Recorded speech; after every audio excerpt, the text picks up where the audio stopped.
Hey boys and girls, it's time for our reading block, reading language, writing, and phonics. Okay, so here's what we're going to do today. First, we're going to review those IR, ER, UR by playing those simple games that I told you guys I would have for you. So what sound does IR, ER, UR make? Very good. And is there a pattern to remember which one to spell the word with? No, remember I said that spelling comes later, but whenever you hear you know to put either ER, IR, or UR sounds for it. Very good. Whoops. Sorry, Miss Bowden keeps dropping you guys. Okay, so let's go over some of our words that we did for IR, ER, UR. Ready? When I point to it, I want you to read it. Batter. Third. Furry. Burn. Twirl. Sister. Swerve. Girl. Curl. Very good. Let's see if we can go through and read them fast. Ready? Batter. Swerve. Sister. Girl. Third. Twirl. Burn. Curl. Furry. Good job. Okay, so Miss Bowden has got a board with all of the IR, UR, ER, so they're all mixed in. And then I also have the boards where they're just an individual. So you've got all the ER words. Let me scooch over so I can see this. You've got all the ER words on this board you can practice with. You've got all the UR words on this board that you guys can practice with. You've got all the IR words on this board that you can practice with. And then the last board was the one with all IR, ER, UR mixed up and together.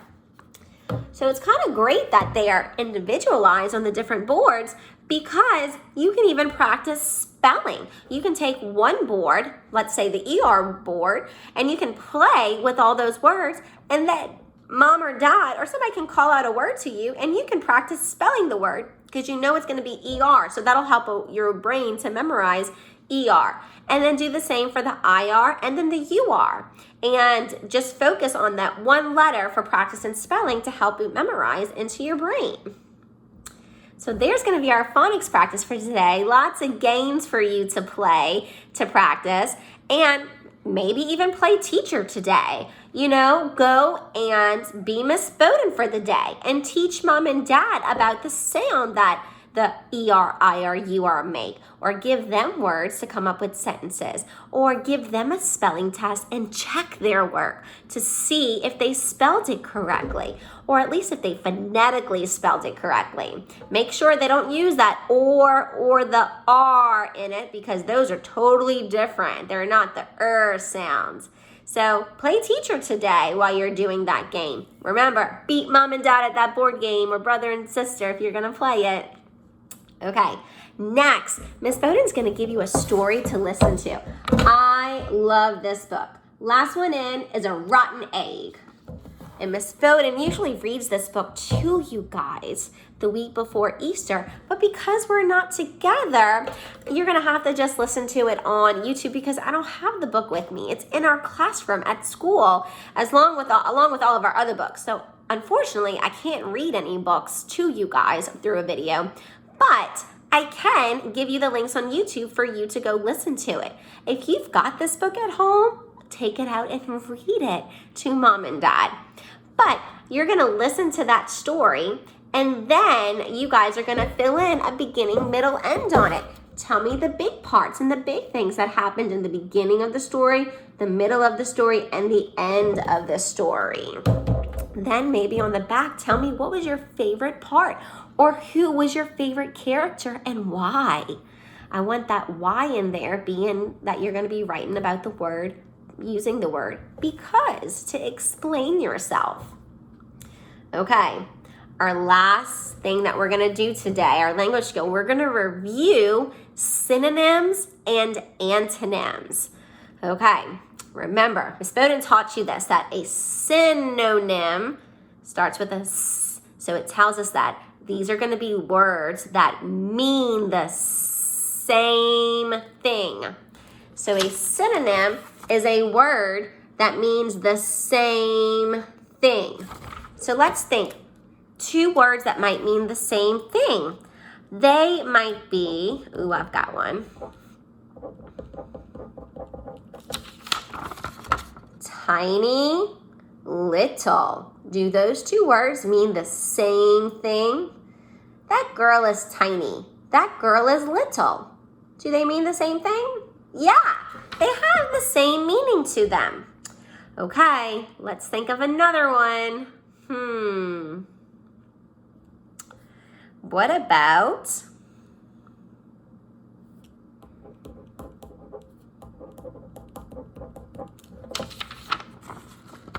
cold, chilly? Do those things mean about the same thing? It's cold outside. It's chilly outside. Yeah, they mean about the same thing. Very good. So now it's your turn. Think of maybe two words that mean about the same thing. Ask yourself, what do these mean? Do they mean similar? If I use them in a sentence, could I use the same word to replace it and have the same meaning? I'm going to give you one more as an example.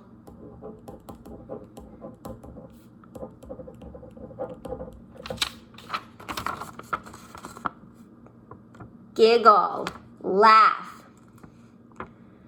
Miss Bowden likes to giggle. Miss Bowden likes to laugh. Do they mean the same thing? I use the same sentence. Yeah, they do. You get the same meaning. So maybe use the same sentence and replace the word with the other word.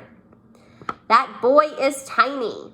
That boy is little. They mean the same thing. It is cold outside. It is chilly outside. They mean the same thing. Miss Bowden likes to giggle. Miss Bowden likes to laugh. Very good. Okay, so synonym means the same. Now we're on to antonym. Antonyms are two words that are opposite. They don't have the same meaning. So for example, here's an easy one. Hot and cold. If I use that sentence, it is hot outside. It is cold outside. Are those the same thing? No, those are complete opposite. So, they're antonyms. Here's another one. Antonyms are quite easy and fun. Tall and short. Miss Bowden is tall. Miss Bowden is short. Yeah, those mean completely opposite because Miss Bowden is short. She's definitely not tall. So, antonyms, now your turn. Think of two words that mean the opposite of each other. Think, do they mean the same or are they completely different? Miss Bowden has got one.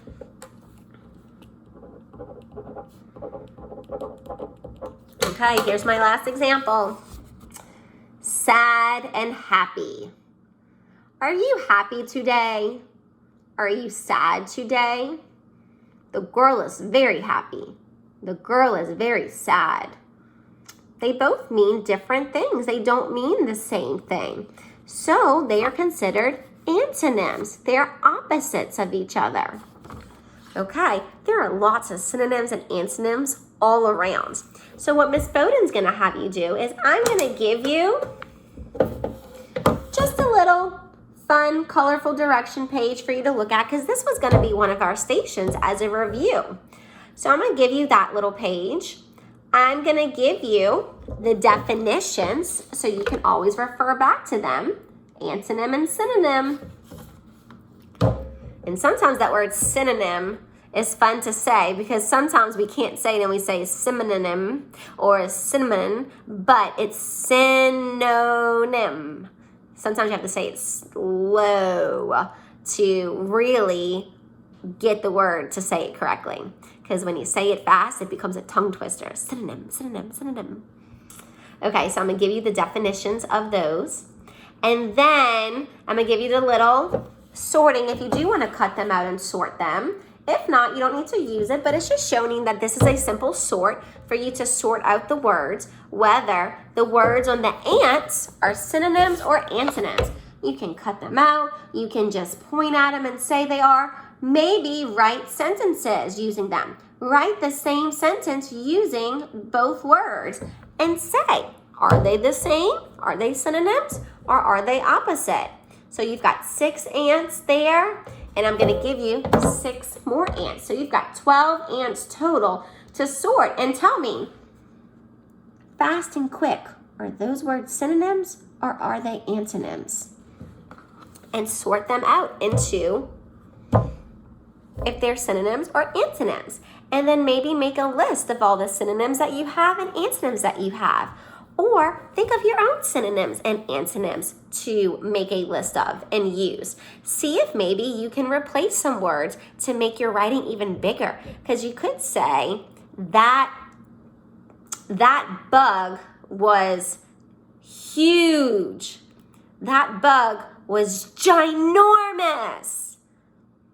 Huge and ginormous. Synonyms or antonyms? Synonyms, very good. They're the same, but they just mean a little differently because it just makes it a better writing, sometimes switching up synonyms to make your writing stronger. So it's always fun to use synonyms, and antonyms are just those opposite. That bug was ginormous. That bug was tiny. Ginormous and tiny. Antonyms, yeah, complete opposite meanings. You wouldn't be scared of a tiny bug compared to a ginormous bug, right? Yeah.